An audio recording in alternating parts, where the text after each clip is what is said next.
celebrating 50 years. You're watching Kare 11.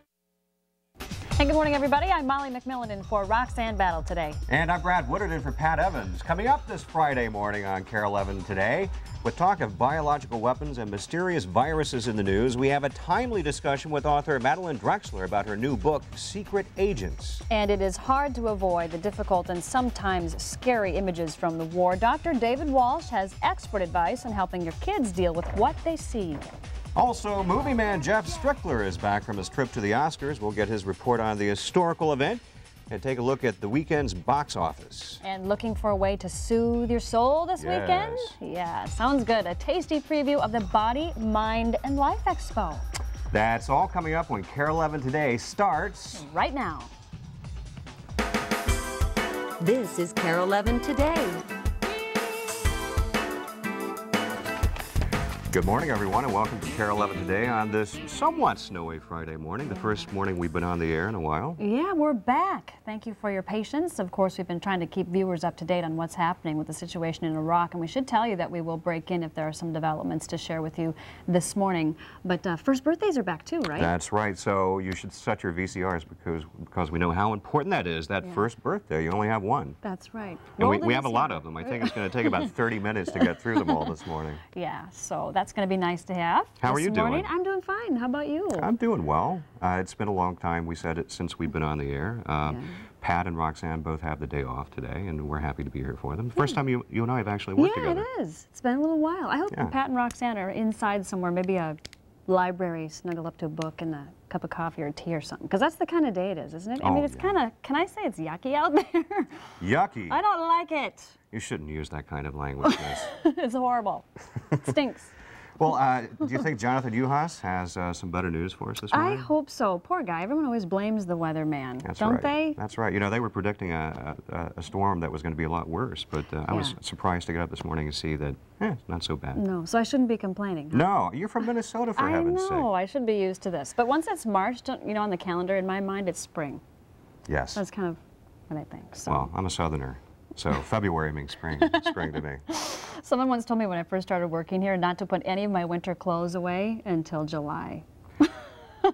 I believe that. You know, I've been here for 10 years and I'm still kind of in denial because I'll wear wingtips in January and it gets sent to cover a blizzard. I know, me too. Yeah. With your, you know, the boots that I have on today. Not so practical. That happens sometimes. But those boots weren't made for walking, miss. They weren't. They're just made for walking the runway. Did you see the way I said boots? Boots? Those boots? You are from Minnesota now. I guess I am. Got the accent down. Hey, Jonathan, are you out there? Hi, Brad. Hi, Molly. How are you this morning? Just fine. I'm sitting here in the weather office. They keep moving me farther and farther away from everybody. What's up with that?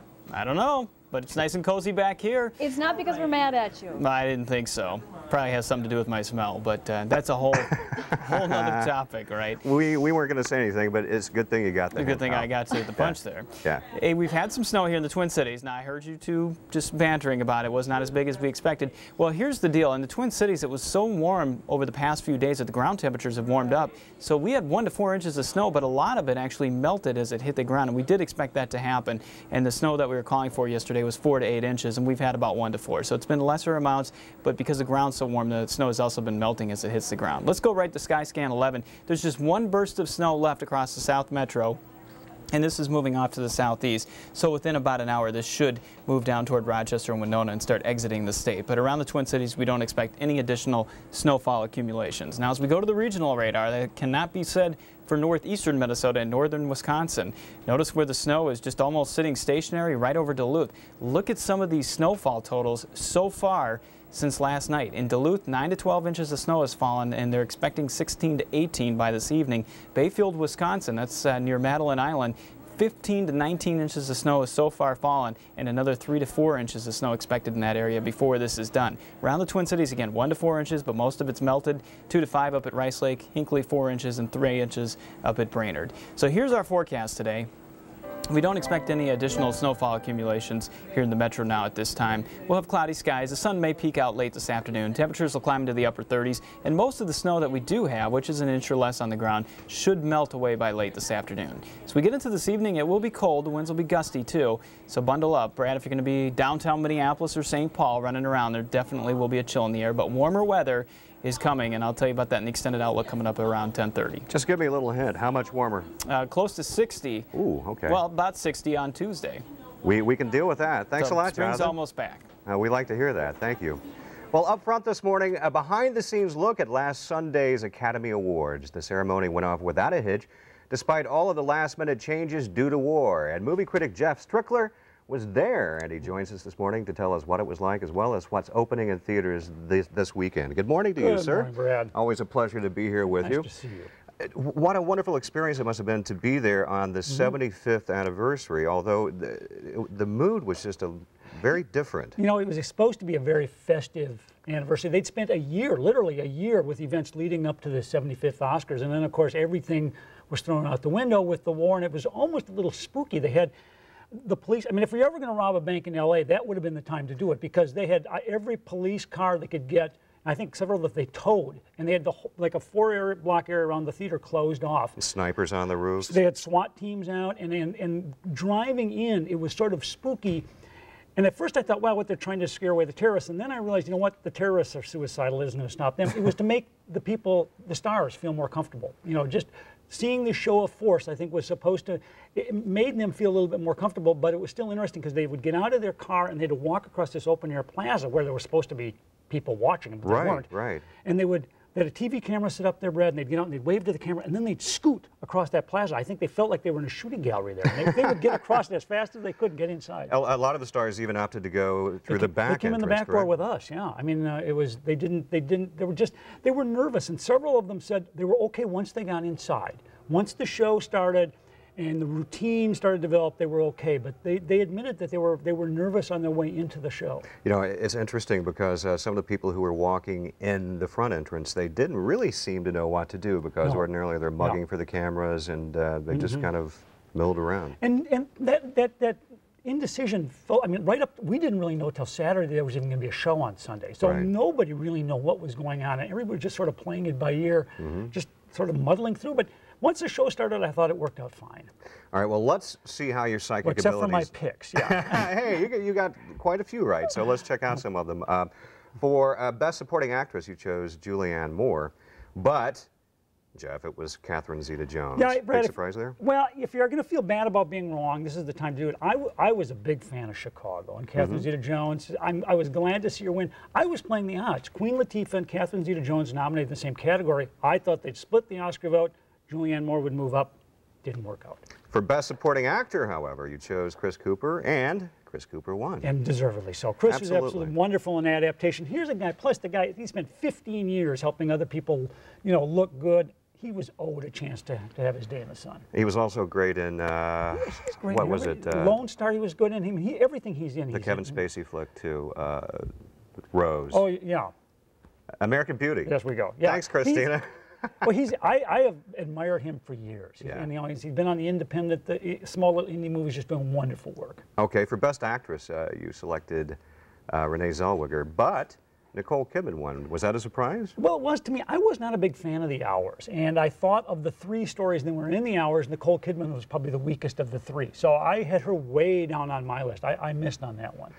And finally, for Best Actor, you chose Daniel Day-Lewis, but Adrian Brody won. I was pleased with that. How about you? I was pleased with that. I thought The Pianist would have some trouble because it was such a difficult movie, and I thought Daniel Day-Lewis was marvelous. But I thought this category, any of the five guys had won, you would have to applaud them. I thought they all did marvelous jobs. Okay, and for Best Picture, you picked what, Chicago? I picked Chicago, and Chicago obviously won, and I was glad to see it because I really do think it was the most entertaining film. You know, I think a lot of people were expecting Chicago to walk away with just about everything, and if there was anything I liked about this year's Oscars, it was the fact that a wide variety of films took home the statuette. In fact, when the show first started, and it was like the makeup award went to Chicago, and the set design award went to Chicago, so we're backstage going, uh-oh, here comes a Chicago stampede. And it was very refreshing that it wasn't, that they looked at people like Adrian Brody and said, that was a marvelous performance, let's honor it. It really is. One thing that did surprise me a bit, Gangs of New York, pretty much shut out. Very surprising. I mean, I thought Scorsese would win. I was sure Daniel Day-Lewis would win. I mean, yeah, that was very surprising. Okay. Well, let's turn to the movies for this weekend. The previews look good for this. I don't know. You've had the opportunity to see it. John Travolta stars in a new suspense drama called Basic. Basic. The title comes from basic training. A murder takes place on an army base where there's basic training happening. Travolta is the detective who's sent in to investigate. Let's take a look. You're trying too hard, Levi. You know how I can tell? Because you're sweating. And you're sweating because you don't know how much Dunbar told us already. Excuse me.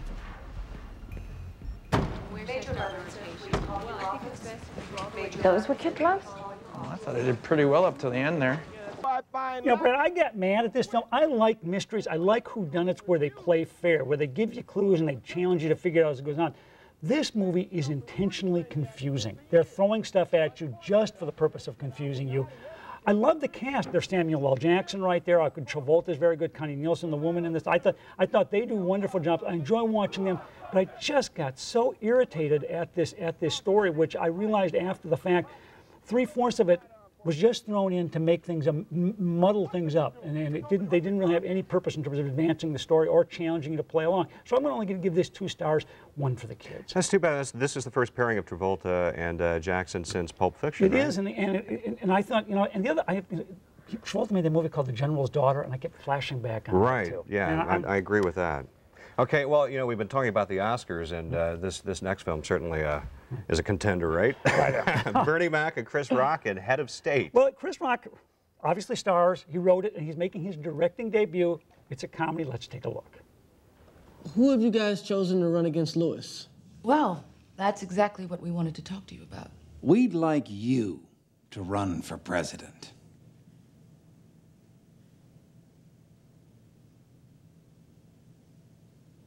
Of what? The United States. Of what? Of America. Which America? North! Tonight, America... Brad, there's going to be a bit of a... It's going to be interesting how this plays in Minnesota, because there's a bit of a Wellstone angle here. The presidential candidate is killed in a plane crash, and they have to throw Chris Rock in at the last minute.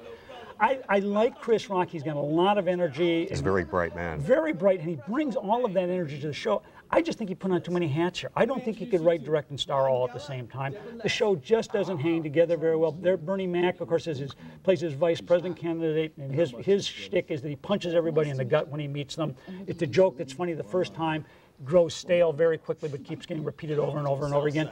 I think maybe what Chris Rock needs, if he wants to direct and write, that's fine, but do something which he doesn't also star in. So I'm only going to give this 2 stars, for the kids, 2. Okay, and finally, for sci-fi fans, I loved your note on this. The Core, as in rotten to the core, you said. And that opens this weekend? That opens this weekend, Brad. This is as preposterous as it sounds. The Earth's core has stopped spinning. So a bunch of daredevil scientists decide they're going to dig all the way to the middle of the Earth and jumpstart the planet. Let's take a look. If we can go into space, we certainly... Well, space is easy. It's empty. We're talking about millions of pounds of pressure per square inch. Even if we somehow came up with a brilliant plan to fix the core, we just can't get there. Yes, but...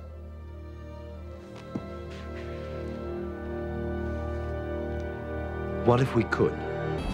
You know, if John Corman, the B-movie king, had made this, he would have had fun with how ridiculous it is. The problem with this, Brad, is that it was made by John Emile, and John Emile is a very serious director, and he's trying to pretend that this is a serious story. And it is so ludicrous that we can never buy into it, and it just gets more and more bizarre as it goes on. And the special, I mean, I was at least hoping for some decent special effects, but there's a couple of nice explosions. This thing really is rotten to the core. That's too bad. You see Stanley Tucci Stanley, there. well, Hilary Swank and Aaron Eckhart, 1 star, 1 for the kids. Yeah, again, it's John Emile's background. He's a serious director. He got serious stars to play in this. It's Gifted actors in Real Dog. Yes, indeed. All right, sadly we're out of time, but thank you so much. My pleasure. And we're going to toss it over to Molly, who's in the kitchen. Molly, what's cooking? BLTs, when you're not in the mood for one of those. Coming up, a relaxing retreat, too, from these turbulent times. We'll have a preview of this weekend's Body, Mind, Life Expo. Also ahead, a legendary Harlem Globetrotter shows Brad some of his dribbling magic. And later, find out which flowers will attract bees to your backyard, why they're important to you. You're going to be surprised to hear they may be just what you need to have a lush garden this spring. Stick around. Thanks for watching Kare 11 Today with Pat Evans and Roxanne Battle.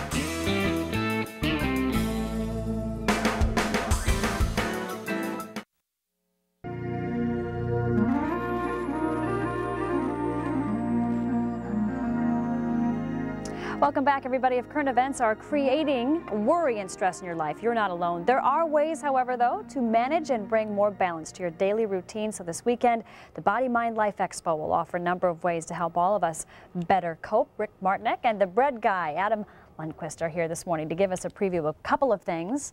Good morning, gentlemen. Good morning. Thanks for being here. I'm going to start with you, Adam, and we're going to talk about a recipe that is helpful since we're talking about balance in our lives. And then we're going to chat with Adam about, Rick about some of the things happening this weekend. So let's start with the recipe that you have this morning. Sure. Well, we decided to really take some products here and lighten them up, go for the non-fat kind of a viewpoint as well as the healthy viewpoint. And so what we're going to make is we're going to make a Tex-Mex BLT sandwich.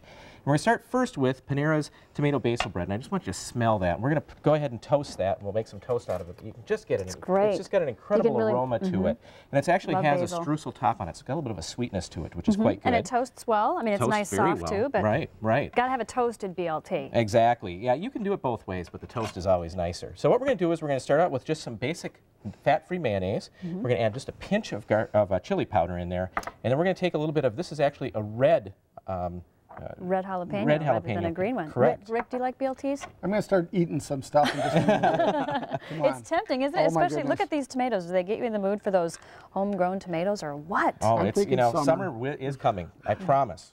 I promise. So what we're going to do is we're just going to put that on top of our... Do you want me to hold it? That'd be great. Okay. That would be great. We're just going to put a little bit of it on top of our, or on the bottom actually, of our BLT sandwich. And really the key to making a really great sandwich is to build them upside down. It's to put all of your flavors on your tongue so that when you bite into it, your tongue gets the flavor. So that's actually where you want to start. There's the trick. There okay. it is. And while you do that, Adam, we're going to ask Rick about, I mean, when you're talking about being healthy and balanced, obviously food is a part of it, but this expo isn't just about weight loss, correct? Tell us what's involved. Absolutely. It's the 3rd annual Body, Mind, Life Expo at International Market Square. Today from noon until 9 p.m. and then on Saturday from 10 a.m. until 7 p.m. It's, we like to say it's creating health, balance, and success in all areas of life. And there's a lot of great exhibitors, about 170 exhibitors, 3 stages of nonstop speakers, presentations, demonstrations, and fun entertainment. So everything you want to know about how to create healthy balance in your life in one place. A to Z, all under one roof, all at one time. Why do you think Minnesotans need this? Is it something that you get a lot of questions about? I talk to a lot of people in the corporate world. I talk to a lot of individuals. Everywhere I go, and they say, hey, Mr. Expo, they call me out. You put a lot of expos together. Oh my gosh, 5 a year right now, so it's incredible. But they give me a lot of ideas. People tell me what they want at these shows, and they actually help create the shows. Any ideas that you ever have, I take each suggestion seriously, and I really welcome people of all ages, people from all backgrounds. They just truly get something out of it. If we could change some lives and people feel, especially in these stressful times, if people could really get something out of attending, they might hear a speaker talk about cancer and, you know, everything in between, A to Z and everything in between. And you have just about A to Z in the basket here. I mean, to give you some ideas, there's everything from like makeup and dog treats and books and tea to, this was my favorite. This is stress therapy for me. Oh, chocolate. Oh my goodness. Yeah. Oh, stop. You can be healthy and eat chocolate, I think you can. I think that's a mood elevator in these days and times.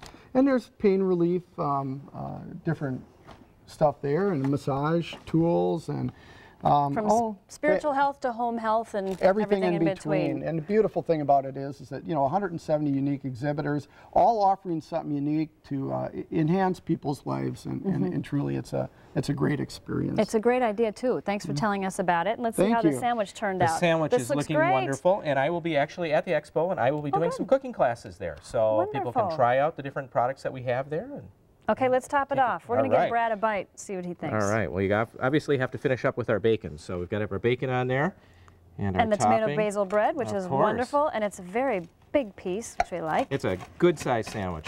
You know, especially if you're fat-free, you can eat a little bit more. There you go. Hey, I love that. There you go. Thanks, gentlemen, for being here this morning for a copy of today's recipe. Send a self-addressed envelope to the address on your screen. You can also go to Kare 11 online. Please search under the sandwich category. All right. For more great treats, check out this weekend's Body, Mind, Life Expo. Runs through Saturday at International Market Square in Minneapolis. For more information, call 612-798-7256 or go online to 101expos.com.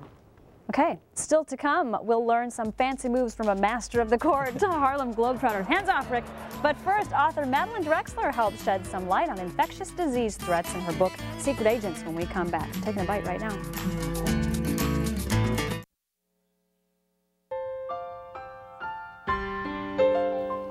You may have heard about a virus that's plaguing some cities in the Far East as well as here in the United States. And in addition to that, we've also been hearing a lot about the threat of biological warfare. Is this a lot of hype, or should we be concerned? And Madeline Drexler is the author of a fascinating and alarming new book called Secret Agents, The Menace of Emerging Infections. And she looks at a number of different viruses and their impact on today's society. And Madeline Drexler joins us now to explain. Good morning to you. Pleasure to be here. Of course, there's a lot of talk about the possibility of biological warfare, but let's set Iraq aside for a moment and talk about some things that in reality pose a threat to society at large. And one of the things that's been in the news recently is this strange virus that's emerging from Asia, a super pneumonia. Why don't you tell us a little bit about that? Right. This is exactly the kind of thing I talk about in my book. This is an emerging infection, one that we've never seen before, that has become global really in a matter of weeks. We don't know how exactly it emerged, and what's frightening about it is that Chinese officials are not letting international health authorities into the country to determine how that started, where it's going. Well, how does one protect oneself against something like this? No, individuals really cannot protect themselves against large public health threats. Duct tape, plastic sheeting, even gas masks. It doesn't go that far. What we really need is a strong public health system that will launch into action and basically communicate with the American public, tell us what we need to know. Is it really only a matter of time before a virus like the one that has emerged in Asia finds its way over here? Because it is a global community. People are always traveling. Well, you know, Brad, it has found its way here. There are currently, I believe, 51 cases in the United States. It's in well over a dozen countries, and it really shows how global infectious disease is. An outbreak anywhere is a threat everywhere. Okay. Another thing we've seen in the news repeatedly, night after night, West Nile virus. Right. And in Minnesota, you can imagine, there is a lot of concern because there are so many mosquitoes in this state. Just how serious a threat is that, and how is it spread? Well, experts are saying that this is going to be, unfortunately, the worst West Nile season ever. You know, this is another example of how quickly global infectious disease can become. West Nile virus arrived in the U.S. in 1999, and it is now hemisphere-wide. And the CDC is saying that now in the United States it will be in all the 48 contiguous states this coming year. That is frightening. And again, it seems like there's just so little you can do as an individual to protect yourself from something like this. We really need strong public health. I think the anthrax attacks in this country of 2001 really shook people up, and there's a lot more money now being given to disease surveillance, to upgrading labs, to better communication systems, but we're still not ready. Well, speaking of anthrax, there is so much talk these days of bioterrorism, and we see daily this played out in the 24-hour news coverage, troops donning their gas masks and biological or chemical warfare suits. You said earlier that gas masks really are not that effective? No, they wouldn't be. In an actual, what they call euphemistically a mass casualty incident, what people will need to know is where to go, how to protect themselves, where they may need to get vaccinated or receive antidotes. And again, it's how our public health authorities can communicate clearly, truthfully with the American people, as they did not, at least in the initial phases of that anthrax epidemic, but I think they've learned a lot since then.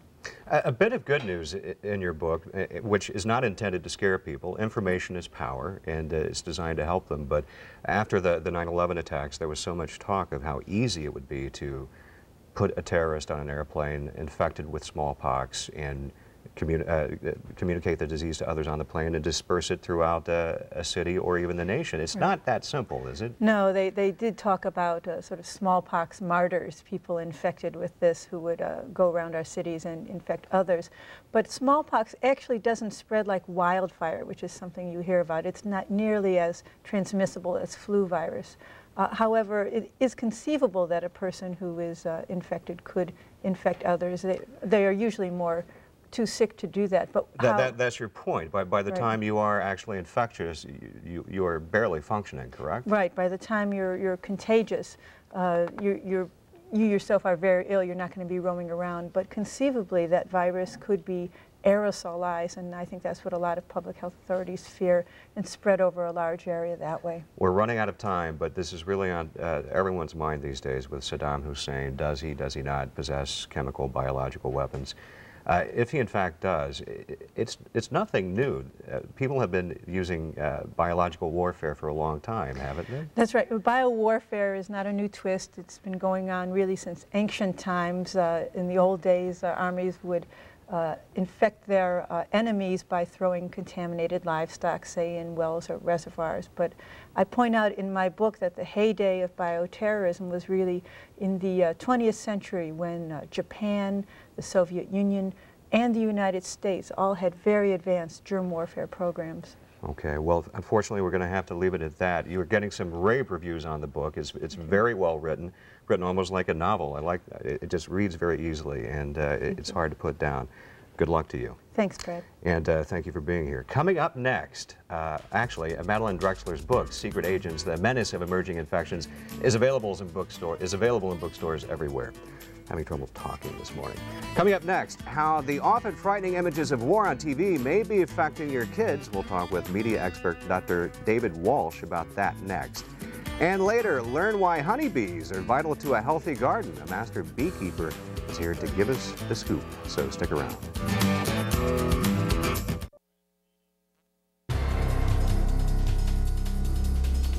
Welcome back. Satellite technology and the military's apparent openness are creating unprecedented war coverage. But how does this all affect our children and us? Dr. David Walsh is the director of the National Institute of Media and Family. He joins us this morning to tell us some very important information on sharing some of these images and feelings with family. Thank you for being here. It's nice to be here, Molly. It was nice chatting with you a little bit before the segment. We want to share some of that information we talked about with viewers. The first thing that we discussed was expecting intense emotions from our children. How may they display those intense emotions differently than if they, are prone to acting out? Right, not necessarily in the obvious ways, Molly. Particularly younger children, they may not have a vocabulary or a way to talk about things that they're afraid of if they've seen scary images, and so sometimes, particularly younger children, may act it out. And it's not just the younger children. Teens, for example, may sometimes kind of cover up a little bit of fear or anxiety with humor and kind of a bravado. And so we need to not just be listening for what kids say, but listening for what kids do, if that makes any sense. Yeah, it sounds like you really need to know your child well. Exactly, and be paying a lot of attention. This is time when we parents, to the extent that we can, need to be spending more time with our kids. Are there some things in general about children's behavior that parents could be watching for? Younger kids might be a little bit more cranky. They might be a little bit more clingy. They might be worried about separations. And this might be particularly true if kids have a relative, either someone in the immediate family or an aunt or an uncle who's involved, who's overseas, who was involved in the war. They hear about all of these things. Even younger children, preschoolers, they may not, sometimes we underestimate what they're picking up. Kids have a very good emotional radar. So it's good to acknowledge children's feelings. This is your second tip. And the third tip, share your feelings. We discussed a scenario, what may happen if a child walks into a room and has been standing there a couple of minutes listening to an adult conversation. How should a parent handle that? I think naturally, not getting overly dramatic, not assuming that the child has feelings that the child may or may not have, but be in tune, be talking, asking them, do they have any questions? What we want to do is give them information that's appropriate for their developmental stage, but we don't want to give them more information than they want or more information that they can handle. Monitoring the media, how much is too much? You said for preschoolers, none at all. Yeah, I think for preschoolers, preschool children don't understand what's going on. you know, the concepts of war and things like that are really beyond them. The images can be very, very scary and frightening, and because of the way that this war is being covered, there's no editing, and so you don't know what's going to happen on the screen next. We keep hearing about embedded reporters, meaning they are right there with And we're seeing troops. it in many instances as it happens. Talk about maintaining what is normal at home and why that's important, as some of those images that we saw are What in our we want minds. to do is provide kids to the extent that we can, because we're living in uncertain times, and uncertainty and lack of control is one of the scariest things for any of us, particularly for children. So what we want to do is provide them with the security that we can. So for example, Molly, bedtime rituals become very important. That nighttime story, hugs and doing things together, and family outings to the extent that we can do that. All of those things, while they're always important, now they become even more important. At the same time, you don't want to give them the sense that, like you had said before, all is okay, everything is fine. You maybe would word it like, there are people who love you, very near good you, point. and things You know, like that. if our children do get anxious and do get fearful, we don't want to necessarily talk them out of that, because these are scary times. But we want to acknowledge their feelings, that they make sense, and at the same time provide reassurance. All right, we only have about 30 seconds left, but I want to get this into why it's a good opportunity, you said, for educating young people too. Oh, absolutely, and that's particularly, I think, for the older kids. You know, when we talk about junior high and high school students, you know, oftentimes we're looking for things to talk with our kids about. Well, all of these issues, very, very complex issues, actually provide an opportunity for some good conversations, particularly with our teens. All right, Dr. Walsh, thanks so much for being here. Great information It's always for nice parents. to be here. All right, for more information, you can go online to mediafamily.org. Some great information for you in this trying times that we're facing with the war in Iraq. Absolutely, but we do have some good news this morning. Yes, we do. We told you to roll the VCRs, those beautiful little faces that we want to share with you this morning. First birthdays, right? Our first birthday wish goes out to Caleb Bovitz. His parents tell us that Caleb likes playing with trucks and turning on all the lights in the house. Bet Mom and Dad love that. Happy birthday to Paige Mockintune. This little cutie enjoys getting her dad to share his desserts with her. Oh, and happy first birthday to Merrick Lee Sender from Farmington. Merrick enjoys watching hockey with Dad and going shopping with Mom. And a big birthday wish to Olivia Grace Gurnett. Olivia enjoys playing with her older brother and playing with her toy kitchen.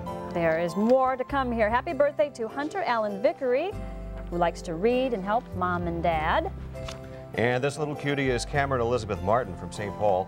Cameron loves to read books and dance to music. Cute. Happy birthday to Allison McCarthy from St. Louis Park, who likes to dance and tackle her big sister. And this sweet little boy is Joey Harris. Joey enjoys watching Gopher hockey and playing with his big sister. Lots of hockey fans. Happy first birthday wishes to Joshua Walker this morning, who likes to pull his big sister's hair, and get tickled. And big birthday wishes go out to Amaya Matthias from Farmington. Amaya likes to give kisses and ride her motorcycle. All right, and Grace Naomi Harlan from St. Paul is turning 1. Grace likes to play peekaboo and read books already. Good. And a smart girl. Happy birthday to Talia Marie Stump from Annandale. Talia is always giving kisses and looking at books. And happy first birthday wishes to Daniel Belrose. Daniel loves to give hugs and smiles. And Sierra Decker from Howard Lake is also celebrating a birthday today. Sierra loves playing with her big brother. Pretty eyes. Oh, beautiful eyes. Yeah, happy first birthday too to Peyton Milkey from Elk River. Peyton loves to climb and splash in the tub. And this next birthday cutie is Zachary Johnson from Edina. Zachary likes to play with his big sister. More birthday wishes too for Emily Schwieters from Woodbury. Emily likes to take baths and visit her grandma and grandpa. And Eric Ann Johnsrud from Waterville is also turning 1. Erica loves to dance and climb on everything. And this little doll is Emma DeMars. Emma likes to look at books and take baths. Happy birthday. And happy birthday to Brooklyn Sonia Ryden from Ellsworth, Wisconsin. Brooklyn also enjoys playing peekaboo and swimming in the pool. More birthdays in this birthday party. Happy first birthday to Anders Thoriger. This little guy likes to be tickled and play with toys.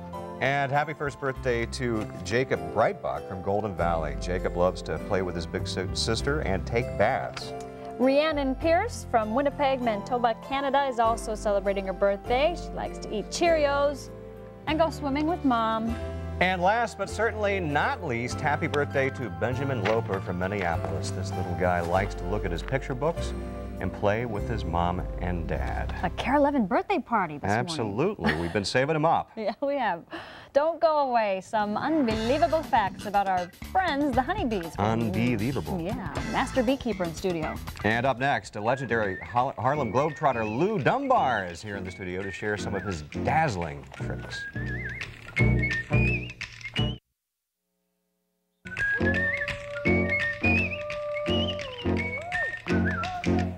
They've been wowing their fans with their basketball brilliance and hilarious antics for more than 77 seasons.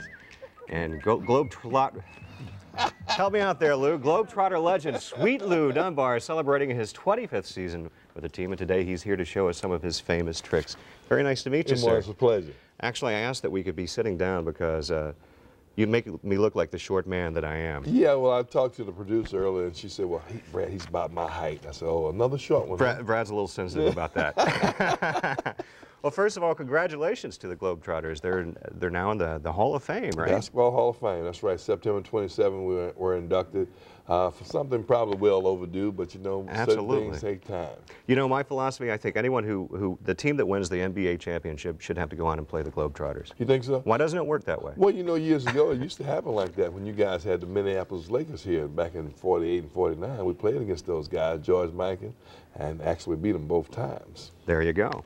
Well, I remember as a kid, the team just really took off, and it was just so much fun to watch. That's when Curly was on the team. Oh yeah, they even were in cartoons at the time. Most definitely. How would you describe the impact the Globetrotters have had on American culture?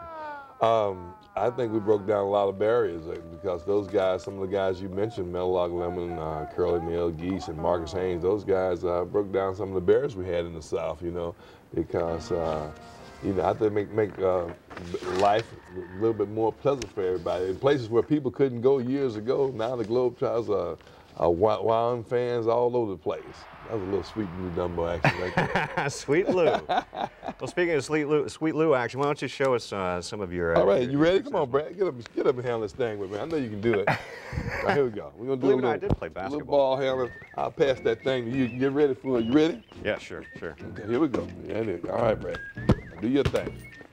Oh, way to give it back, Brad. Oh, yeah. Hey, come on now. There you go. I don't know what to do, Lou. You look like you're having a great time. Actually, people don't realize I'm 6'4", so that makes you, what, about 8 feet tall? Yeah, I'm actually 5 feet 22 inches. I tell you what, Brad, hold the finger up here. Hold up that thumb. Now, we're going to turn around here, and I just slide that boy up on there, Brad. Show him what you got. You the man. You the man. You getting there. I'm a very graceful man. I was hoping I could dunk some, but we don't have a goal out here. Not today. Not today? Bad weather. We don't want you to hurt yourself in this weather. Do you think I'm good enough for the opposing team? I don't even know about that, Brad. I don't want. Well, they always seem to lose, so maybe I could help. Let's have a seat here. All right. Tell us about what's coming up here in Minneapolis. Well, April 6th at the Target Center at 3 p.m. Notice your feet touch the ground in these chairs. Oh, yeah, you can't do that, huh? Like a little kid here. Yeah, so we'll be here April 6th at the Target Center at 3 p.m. We want everybody to come out and have a great time. And we got a fantastic show coming to town. We got Paul Showtime Gaffney, and the guy you just saw do the slam dunk is Michael the Wild Thing Wilson, who holds the world record in the slam dunk. And we got Curly Boo Johnson, who's our marquee dribbler. So we're going to have a great time. Get 2 hours of great fun and entertainment for the whole family.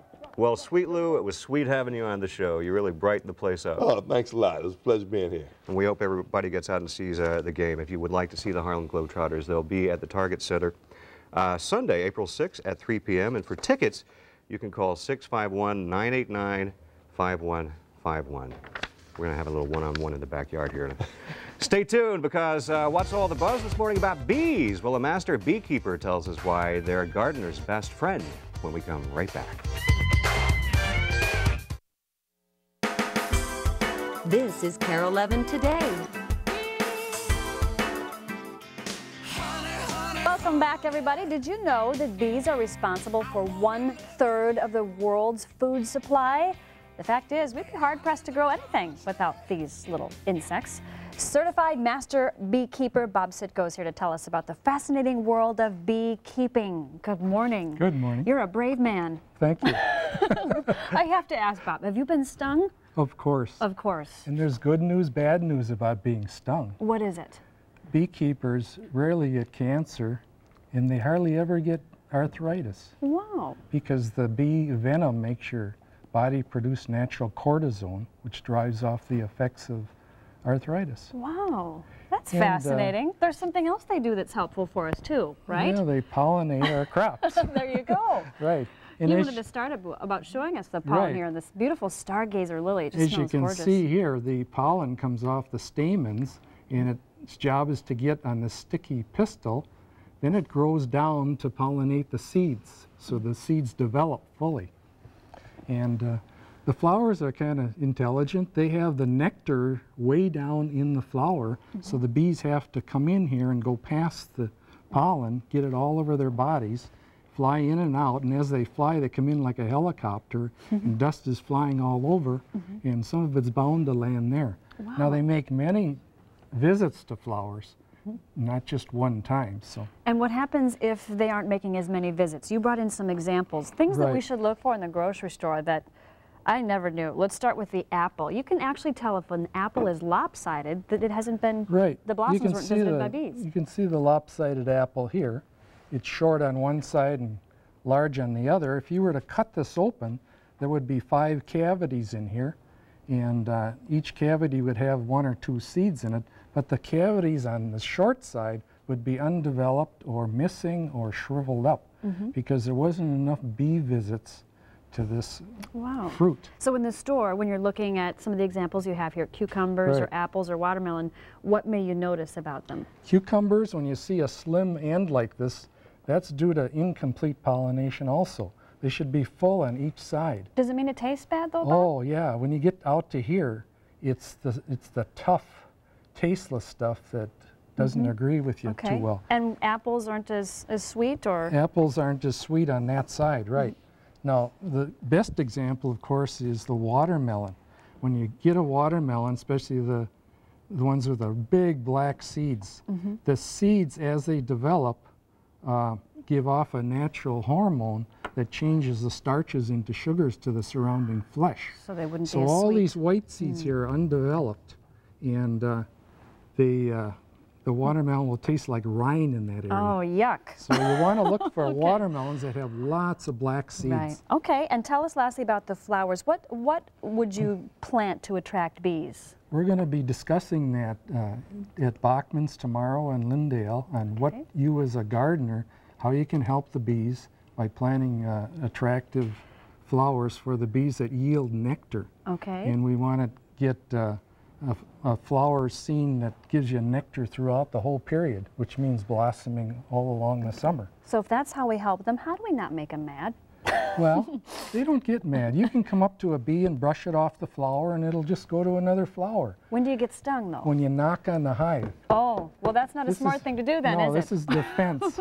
So when I go to schools and stuff, we tell the kids that don't play around with the hives. Don't throw rocks at them. No. And we take them over with a suit on and show them what's inside the hive, because that's what they're really curious about and how the bees operate. Yeah, okay. Big participants in our ecosystem, and if we're nice to them, they'll be nice to us and help, it sounds like. Thank you, Bob. We should tell people that for more information about the honeybee seminar that Bob talked about, it's this Saturday at 10 a.m. at Bachman's on Lindale. You can call 612-861-776, actually 7711, excuse me, or go online to bachmans.com.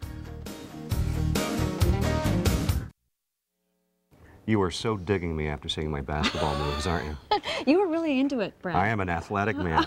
Well, I'm not either, so I can't make fun or say anything. I have no athletic ability. Jonathan is an athlete, though. Yes, he's a runner.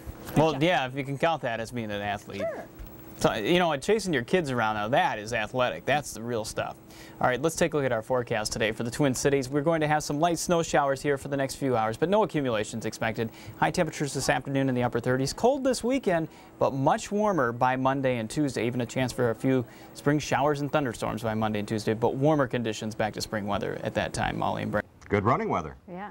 Thanks a lot, to John. spring. Sounds good. Okay. What's going on Monday? Well, Monday at 10, a musical review of Songs of the Century with local jazz great Cookie Coleman. That should be great. And dog trainer extraordinaire Catherine Newman will be here to help us with your dogs. We'll chat with her and also an author. That's right. Hope you have a great weekend. See you Monday.